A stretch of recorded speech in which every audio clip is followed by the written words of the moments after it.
கிறிஸ்தேசுவில் மிகவும் அதிகமாக நேசிக்கப்படுகின்றவர்களே, மீண்டுமாக இந்த செப்டம்பர் மாதம் 19ஆம் நாள் வியாழக்கிழமையின் காலை வேளையிலே உங்களை சந்திப்பதில் மிகுந்த மகிழ்ச்சி அடைகிறோம். இந்த ஊழியத்தின் சார்பாக உங்களை வரவேற்கிறோம். இந்த காலை நேர இறை தியானத்தை ஆரம்பிக்கிறோம். நமது ஆரம்பம் பிதா, குமாரன், பரிசுத்த ஆவியின் திரியேக நாமத்தில் உள்ளது. ஆமேன். ஜெபிப்போம். மகா இரக்கமும் கிருபை நிறைந்த நல்ல ஆண்டவரே, எங்கள் ராஜாதி ராஜாவே, கர்த்தாதி கர்த்தா, இந்த ஆசீர்வதிக்கப்பட்ட மனமகிழ்வான இறைவா, காலை வேளைக்கு நன்றி செலுத்துகிறோம். கடந்து போன இரவில் எங்களோடு இருந்து எங்களுக்கு நல்ல ஜீவனையும் சுகத்தையும் பலத்தையும் ஆரோக்கியத்தை தந்து ஆண்டவரே ஊழியங்களையும் பணிகளையும் நிறைவேற்ற கிருபை தந்தீர். காலை வேளையிலே எழுப்பியிருக்கிறேன். நன்றி ஆண்டவரே. இந்த காலை நேரத்தில் உங்களுடைய இறை வார்த்தையின் வழியாக எங்களோடு பேசுங்க ஆண்டவருடைய பாடல், இந்த ஜெபம் எல்லாம் எங்களுக்கு ஆசீர்வாதம் இருக்கட்டும். இதை கேட்டு பயன்பெறுகிற எல்லா மக்களுக்கும் உடைய இறை ஆசிரியர்கள் ஆண்டவரே போய் சேரட்டும். இந்த குழுவை ஆண்டவர் நீர் எடுத்து பயன்படுத்தும். இறை மைந்தன் இயேசுவின் மூலம் ஜெபிக்கிறோம் நல்ல பிதாவே, ஆமேன். நாளிலே அறுவடை மிகுதி ஆளோ கொஞ்சம் என்ற பாடலை சாரோடு இணைந்து நாம் பாடும்.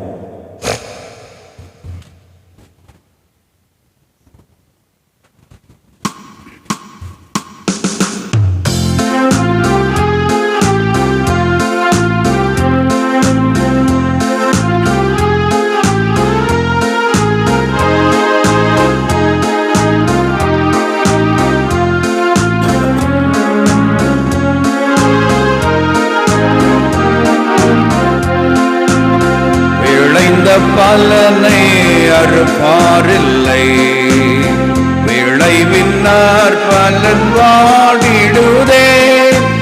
அறுவடை மிகுதி ஆளோ இல்லை, அந்தோ மனிதர் அழுகின்றாரே. அறுவடை மிகுதி ஆளோ இல்லை, அந்தோ மனிதர் அழுகின்றாரே. அவர் போல் பேசிட நாவு இல்லை, அவர் போல் அலைந்திட கால்கள் இல்லை. அவர் போல் பேசிட நாவு இல்லை, அவர் போல் அலைந்திட கால்கள் இல்லை. எண்ணில் அடங்கா மாந்தர் சத்தம் ஒந்தன் செவியினில் தொனிக்கலையோ. எண்ணில் அடங்கா மாந்தர் சத்தம் ஒந்தன் செவிதனில் தொனிக்கலையோ. விளைந்த பலனை அறுப்பாரில்லை, விளைவின்னார் பலன் வாடிடுதே.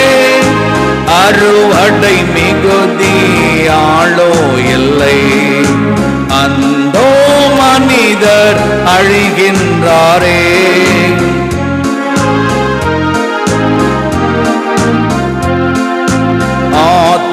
ஆத்துமரட்சண்யம் அடையாதவர் ஆயிரம் ஆயிரம் அழிகின்றாரே. ஆத்துமரட்சண்யம் அடையாதவர் ஆயிரம் ஆயிரம் அழிகின்றாரே. இறப்பின் வாசலில் நிற்பவர் யார்? தினமும் அவர் குரல் கேட்கலையோ. இறப்பின் வாசலில் நிற்பவர் யார்? தினமும் அவர் குரல் கேட்கலையோ.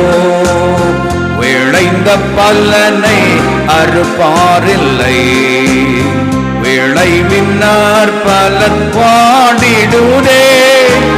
அறுவடை மிகுதி ஆளோ இல்லை, அந்தோ மனிதர் அழிகின்றாரே.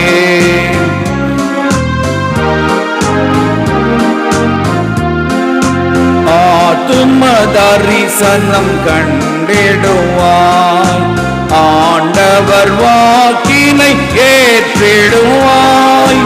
ஆத்தும தரிசனம் கண்டிடுவாய், ஆண்டவர் வாக்கினை ஏற்றிடுவாய்.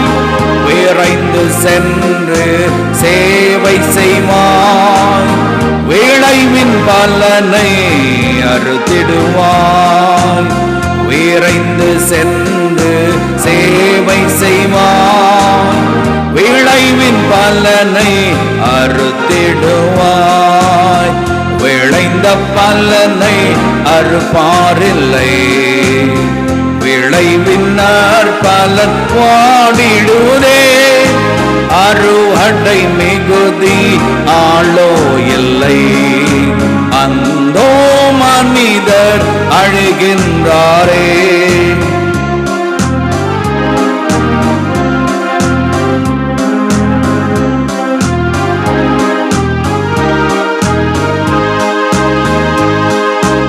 ஒரு மனம் ஒற்றுமை ஏக சிந்தை, சபைதானில் விளங்கிட செயல்படுவாய். ஒரு மனம் ஒற்றுமை ஏக சிந்தை, சபைதானில் விளங்கிட செயல்படுவாய். நிமிர்ந்து நேர்க்கும் தூண்களைப் போல் நிலவரமாய் என்றும் தாங்கி நிற்பாய். நிமிர்ந்து நேர்க்கும் தூண்களைப் போல் நிலைவரமாய் என்றும் தாங்கி நிற்பாய்.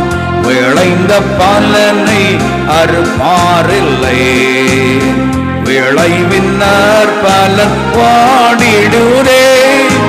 அறுவடை மிகுதி ஆளோ இல்லை, அந்தோ மனிதர் அழிகின்றாரே.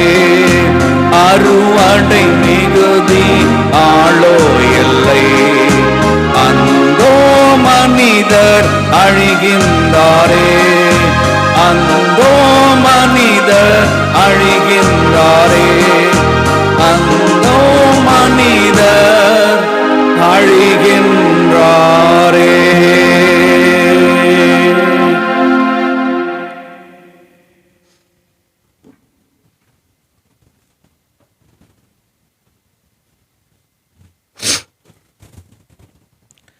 இயேசு கிறிஸ்துவில் மிகவும் அதிகமாக நேசிக்கப்படுகின்றவர்களே, மீண்டுமாக இந்த காலை வேளையிலே உங்களை சந்திப்பதில் மிகுந்த மகிழ்ச்சி அடைகிறோம். இந்த நாளிலும் நாம் தியானிக்கும்படியாக தெரிந்து கொண்ட கடவுளுடைய வார்த்தை, அது யோவான் எழுதின சுவிசேஷம் 12ஆம் அதிகாரம் 1 முதல் 12 வசனங்களில் இருக்கின்ற இறை வார்த்தைகள். அன்பானவர்களே, இந்த பகுதி மிக முக்கியத்துவம் வாய்ந்த பகுதி. இயேசு ஆண்டவருடைய பாடுகளின் காலத்தில் இதை நம்ம ஒவ்வொரு லென்ட் சீசனில் இதை நாம் தியானிக்கின்றோம். இயேசுவிற்கு நறுமணம் தைலம் பூசுதல். இயேசுவிற்கு நறுமணம் தைலம் பூசுதல். மத்தேயு 26:6-13, மார்க்கு 14:3-9 ஆகிய பகுதிகளிலே நாம் பார்க்குறோம். இதனுடைய தலைப்பு நாம் பார்த்தால் the anointing of love. The anointing of love, அன்பினுடைய ஒரு அடையாளமாக இதை இந்த மரியாள் பூசுகிறதை நம்ம பார்க்கிறோம். The anointing of love. பாஸ்கா விழாவுக்கு 6 நாளுக்கு முன்பு இயேசு பெத்தானியாவுக்கு சென்றார். அங்குதான் இயேசு லாசரை உயிர்த்தெழ செய்தார். அங்கு அவருக்கு விருந்து அளிக்கப்பட்டது. மார்த்தா உணவு பரிமாறினார். இயேசுவோடு பந்தியில் அமர்ந்திருந்தவர்களுடன் லாசரும் இருந்தார். மரியா இலாமிச்சை என்னும் கலப்பற்ற விலை உயர்ந்த நறுமண தைலம் ஏறக்குறைய 320 கிராம் கொண்டு வந்து இயேசுவின் காலடிகளில் பூசி அதனை தமது கூந்தலால் துடைத்தார். தைலத்தின் நறுமணம் வீடெங்கும் கமிழ்ந்தது. அன்பானவர்களே, இந்த பகுதி மிக மிக முக்கியமான ஒரு பகுதியாக நம்ம பார்க்கிறோம். இயேசுவின் மரணத்தை சொல்லுகின்ற ஒரு காரியம். அதே போல மரியாளுடைய அர்ப்பணிப்பு, மரியாளுடைய அன்பு, தாழ்மை பற்றிய ஒரு காரியமும் இதில் இருக்கிறது. அதாவது இந்த Mary's extravagant and anointing of Jesus illustrates true worship, love and devotion.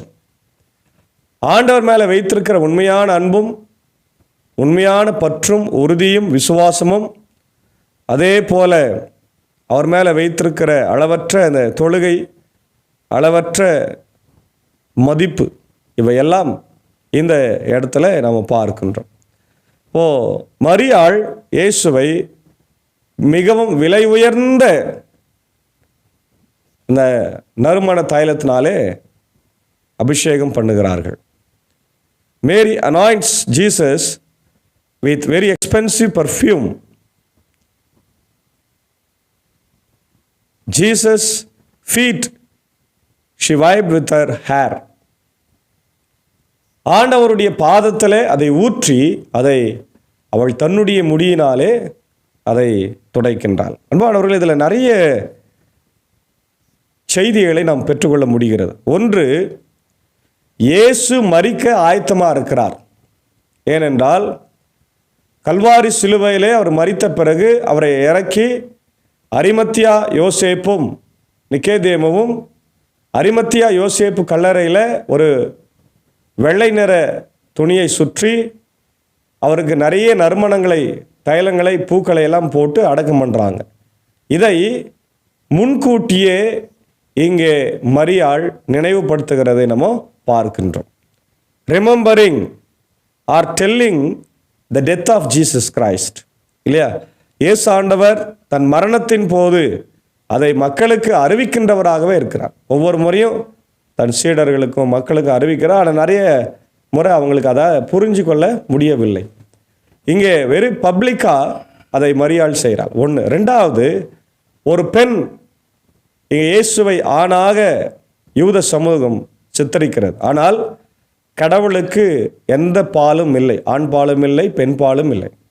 ஆனால் இங்கே இயேசு ஒரு யூதனாக, ஒரு மத குருவாக, ஒரு ஆணாக சித்தரிக்கப்படுவதனால் இங்கே மரியாள் ஒரு பெண், இல்லையா? ஒரு பெண் ஆணினுடைய பாதத்தில் நறுமண தைலத்தை பூசுவது இங்கே நிறைய இறையல் கேள்விகளை எழுப்புகிறதா இருக்கிறது. ஒன்று என்னன்னா, மரியாள் இயேசுவை மிகவும் அதிகமாய் நேசித்தால், அவரிடத்தில் அன்பு கொண்டிருந்தார் என்பதெல்லாம் ஓகே. ரெண்டாவது, அவருடைய பாதத்தில் ஊற்றி அவருடைய தலை மயிரால் துடைத்தது ஒரு பெரிய கேள்விக்குறியாகவும் சர்ச்சைக்குரியத ஒரு விஷயமாக இது நடக்கிறது. ஏன்னா யூத சமூகத்தில் பெண்களை யாரும் மதிக்க மாட்டாங்க. பெண்களுக்கு முக்கியத்துவமான இடங்கள் எங்கேயுமே கிடையாது. எருசலேம் தேவாலயத்திலோ அல்லது எங்கேயுமே அவங்க வெளியே வரக்கூடாது, வெளியே தான் இருக்கணும். உள்ளே வர முடியாத ஒரு சூழ்நிலை. அதனால்தான் ஒவ்வொரு யூதனும் என்ன ஜெபிப்பானா, நான் பெண்ணாய் பிறக்காததற்கும் புறஜாதியானாய் நாயாய் பிறக்காததற்கும் என்னை ஆண்டவரே உமக்கு நன்றி சொல்லுகிறேன் அப்படின்னு ஒரு ஜெபம் பண்ண. அப்போ பெண்ணாகவும் நாயாகவும் புறஜாதியாகவும் அப்படின்னா ஒரு நாய்க்கு சமமாக பெண்களை மதிக்கின்ற ஒரு சமூகம் தான் யூத சமூகமாக அன்றைய காலகட்டத்தில் இருந்தது. இன்றைக்கும் அப்படி தான் இருக்கிறது. இன்றைக்கு நம்முடைய தமிழ்நாட்டில், இந்தியாவிலெல்லாம் கூட ஓரளவுக்கு பெண்களை மதிக்கின்ற சூழல் உருவாகிருக்கிறது. ஆனால் ஒரு சில இடங்களில், கிராமங்கள்லாம் இன்றைக்கி இன்னும் பெண்கள் படிக்கக்கூடாது, வெளியே வரக்கூடாது, சீக்கிரமாக கல்யாணம் பண்ணி கொடுத்துடணும், இதெல்லாம் இன்றைக்கும் இருக்கிறத பார்க்குறோம். இப்போ பெண் அடிமைத்தனம் இன்றைக்கும் இந்தியாவிலும் பல நாடுகளிலும் இருக்கிறதை நம்ம பார்க்குறோம். அது மத ரீதியாக, சட்ட ரீதியாக எல்லாம் அவங்கெல்லாம் வைத்திருக்கு. இஸ்லாமிய கண்ட்ரிஸ்லாம் நம்ம பார்க்கும்போது அந்த குர்தா அதெல்லாம் நம்ம புர்காலாம் போடணும் அப்படின்னு ஒரு சில இடங்கள் இருக்குது. ஒரு சில இடங்கள் இல்லை பரவாயில்ல, அது அணியவில்லை என்றாலும் பரவாயில்ல அப்படின்னு சொல்லி ஒரு சில இடங்களில் அப்படி கொஞ்சம் ஃப்ரீயாக விட்டுருக்குறாங்க. அப்போது சட்டங்கள் கடுமையாக்கப்பட்டு பெண்களுக்கு மிகவும் கஷ்டங்களை கொடுக்கின்ற சட்டங்கள்லாம் இருக்குது. இப்போது ஆனாலும் இங்கே மரியா விலை உயர்ந்த தைலத்தை கொண்டு பூசுகிறார். அதற்கு காரணங்கள் சொல்கிறாங்க. ஒன்று, இயேசு தன் சகோதரன் லாசருவை உயிரோடு எழுப்பினதுனால அவள் அதை செய்தாள் என்று ஒரு பக்கம் சொல்லப்படுகிறது. இன்னொன்று, இந்த மரியாள் தான் விபச்சாரத்தில் பிடிப்பட்டவள். இவளை கல்லெறிந்து கொலை செய்ய நினைத்த போது இயேசு காப்பாற்றினார் என்ற நன்றி விசுவாசத்திற்காகவும் இது ஊற்றப்பட்டது என்று சொல்லப்பட்டது. ஆனால் எது எப்படியா இருந்தாலும் மிக முக்கியமான ஒரு விஷயம், இயேசுவை அடக்கம் பண்ணப்படுவதற்கு அடையாளமாகவே இங்கே மரியாள் பூசினாள் என்பது நமக்கு தெரிந்த ஒரு விஷயம். அப்போது கூந்தலால் துடைக்கிறார், நறுமணம் வீடங்கு வீசுகிறது. இயேசுவின் சீடருள் ஒருவனும் அவரை காட்டி கொடுத்த இருந்தவனுமான யூதாஸ் ஸ்காரியோத் இந்த தைலத்தை 300 தெனாரியத்திற்கு விற்று அப்பணத்தை ஏழைகளுக்கு கொடுக்கக்கூடாதா என்று கேட்டான். இல்லையா? 300 தெனாரியல் என்றால் பெரிய ஒரு காசு, நிறைய காசு. அது சாதாரண காசில் ஏறக்குறைய லட்சக்கணக்கான காசு என்று சொல்லுகிறார்கள். இந்த தைலத்தை 300 தெனாரியத்திற்கு விற்று நாம் கொடுத்திருந்தால் நிறைய காசு கிடைத்திருக்குமே என்று அவன் சொல்லுகிறான். ஒருவேளை அவன் இயேசுவின் சீடனாய் இருந்ததுனால, இயேசுவின் சீடத்துவத்தில் பொருளாளராய் இருந்ததுனால அவன் அப்படி சொன்னான் என்று சொல்லப்படுகிறது. அதே நேரத்தில் இயேசுவை பிரியப்படுத்த சொன்னான், அங்கே இருக்கிற மக்களை பிரியப்படுத்த சொன்னான் என்றெல்லாம் சொல்லப்படுகிறது. உடனே ஆண்டவர் சொல்றாரு, ஏழைகள் பால் கொண்டிருந்த அக்கறையினால் அல்ல, மாறாக அவன் ஒரு திருடனாய் இருந்ததால் தான் இப்படி கேட்டான். பார்த்தீங்களா, அவனுடைய எண்ணத்தை யோவான் படம் பிடித்து காட்டுகின்றான். அவன் திருடனாய் இருந்ததுனால இப்படி அவன் பேசினான். பணப்பை அவனிடம் இருந்தது, அதில் போடப்பட்ட பணத்திலிருந்து அவன் எடுத்துக்கொள்வது உண்டு. அப்போது இயேசு மரியாவை, தடுக்காதீர்கள், என் அடக்க நாளை முன்னிட்டு அவர் இதை செய்யட்டும். ஏழைகள் உங்களோடு என்றும் இருக்கிறார்கள், ஆனால் நான் உங்களோடு என்றும் இருக்கப் போவதில்லை. ரொம்ப அழகாக சொல்றார் பாருங்க. நீ சொல்றது தவறு, மரியாள் என்னை அடக்கம் பண்ணுறதுக்காக அதை செஞ்சுருக்கிறாங்க, ஆனால் நான் எப்பவும் உங்க கூட இருக்க மாட்டேன், அவ்வளோதான், நான் போகிறேன். அதனால் எனக்கு அவள் பண்ணது சரிதான், நீங்கள் ஏழைகளோடவே இருக்கிறீங்க இல்லையா, போய் அவங்களுக்கு எப்போனாலும் உதவி செய்யுங்க அப்படின்னு சொல்ல. ஏன்னா இவன் எப்பவுமே உதவி செய்யாதவன். யூதாஸ் காரியோத் என்பது உங்களுக்கு தெரியும் இல்லையா, செலோத்திய எனப்பட்ட ஒரு வகுப்பை சேர்ந்தது. செலட் அப்படின்ற ஒரு தீவிரவாத அமைப்பு, அதாவது இஸ்ரவேல் தேசத்திற்கு விடுதலை கொடுக்க வேண்டும் என்ற எண்ணத்தோடு அவன் இயேசுவினிடத்தில் வந்து ஜாயின் பண்ணுறான். அப்படிப்பட்ட ஒரு மனுஷன், அவங்க கிட்ட இந்த மாதிரி ஒரு பேச்சு வர்றது ஆண்டவர் கோபத்தை வருவித்தது என்பதை நாம் பார்க்குறோம். அடுத்தது பாருங்க, லாசரை கொலை செய்ய திட்டம் தீட்டுகிறாங்க. இயேசு அங்கு இருப்பதை அறிந்த யூதர்கள் பெருந்திரளாய் வந்தார்கள்.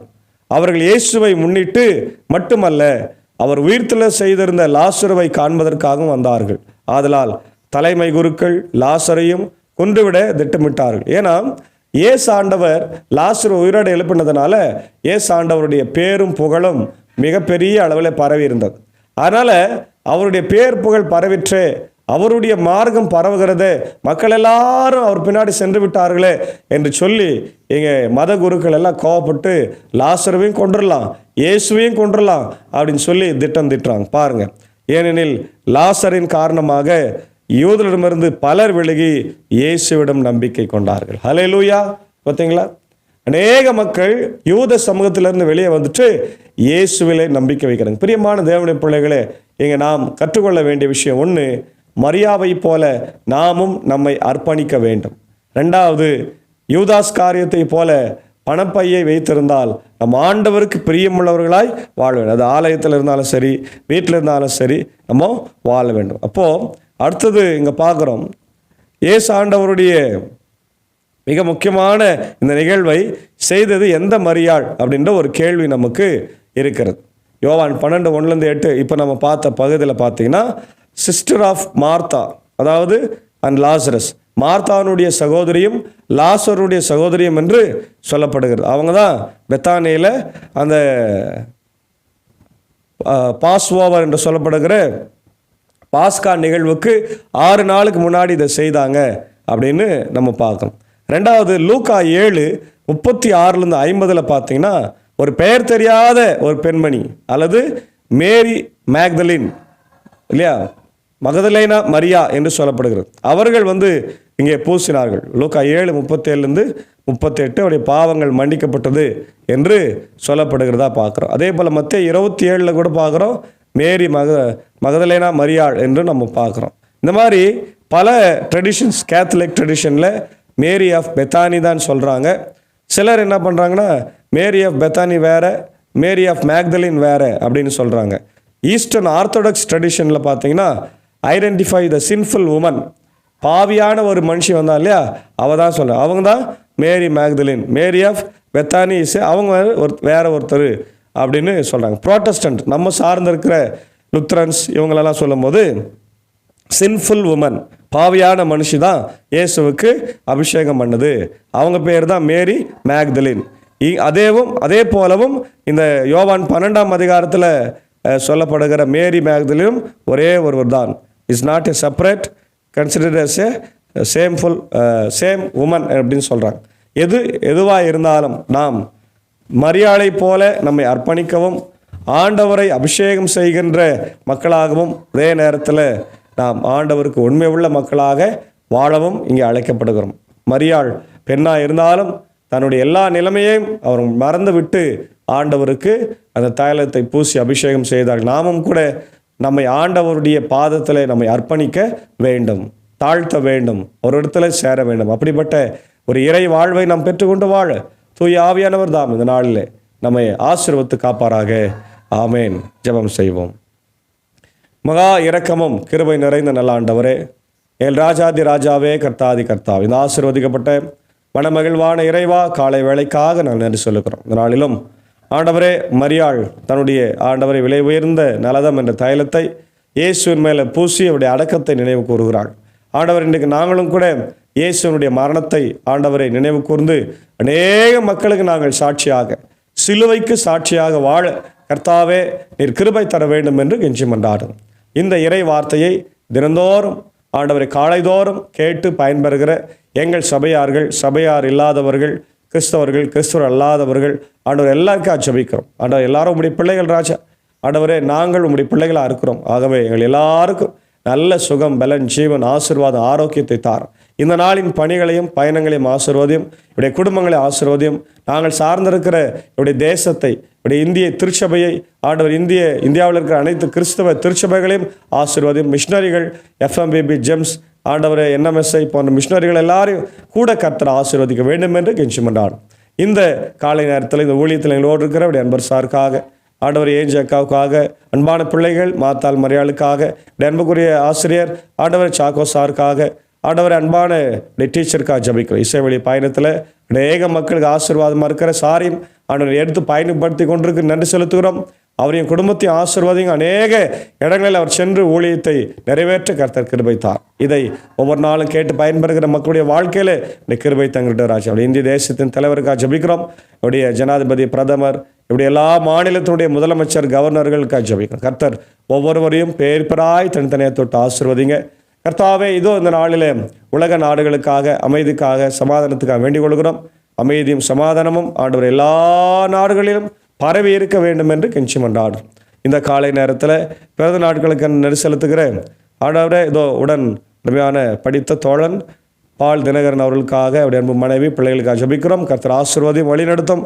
தேவலை சந்தியராஜா, அதே போல் என்னுடைய ரிட்டையர்ட் டீச்சர் இளமாறன் சாருக்காக, அவருடைய அன்பு மகள் ஈவலின் பிர்னலுக்காக ஜபிக்கிறோம். அவருடைய அன்பான கணவர், பிள்ளைக்காக ஜபிக்கிறோம். வெளிநாட்டில் வசிக்கிற போது இப்படி கிருபை மகளோடு தங்கிருக்கட்டுங்க. எல்லா தேவலையும் சந்திங்க. குடும்பத்தை ஆசீர்வதிக்க வேண்டுமா நான் ஜபிக்கிறோம். அதே போல் என்னுடைய ஸ்டாலின் மல்லிகா ஐயாவுடைய அன்பு மகன், 2வது மகன் ரெமோ மனோஜுக்காக ஜபிக்கிறோம். மகனை ஆசீர்வாதிங்க, வழி நடத்துங்க. இந்த பிறந்த நாளும் அவருக்கு ஆசீர்வாதமாக இருக்கட்டும். செய்கின்ற பணிகள், ஆண்டவருடைய அன்பு மனைவி, குழந்தைகள் எல்லாம் கர்த்தர் ஆசீர்வாதிங்க ராஜா. அதே போல் இதனுடைய மிஷினரிகள், FMB மிஷினரிகள், கவிதா டென்சிங் ஐயாவுக்காக, ஆண்டவர் சகோதரிக்காக, அன்பான பிள்ளை லிசா மிராக்கலினிக்காக ஜபிக்கிறோம். ஆண்டவர் தன்னுடைய பயணத்தில் இருக்கிறார்கள். அவர்கள் வந்து திருநெல்வேலியில் ஆண்டவர் தங்கி மருத்துவமனையில் ஆண்டவரை முழு சிகிச்சை பெற்று மீண்டும் ஆண்டவரை தங்களுடைய ஆண்டவரை மிஷினரி ஃபீல்டுக்கு செல்லுகிற வரையில் அப்படி கிருபை தங்கிருக்கட்டும். உமக்காக அவர்கள் ஊழியம் செய்கிற போது நீர் அப்படி குழந்தையை ஆண்டவரை காத்து ஆசீர்வதித்து வழிநடத்தி ஆண்டவரை இன்னும் பலத்தை தந்து ஆண்டவரை சுகத்தை தந்து வழிநடத்த வேண்டுமா ஜபிக்கிறோம். பாடி செக்கப், எல்லா விதமான ஆசீர்வாதங்களையும் தந்து வழிநடத்துங்க.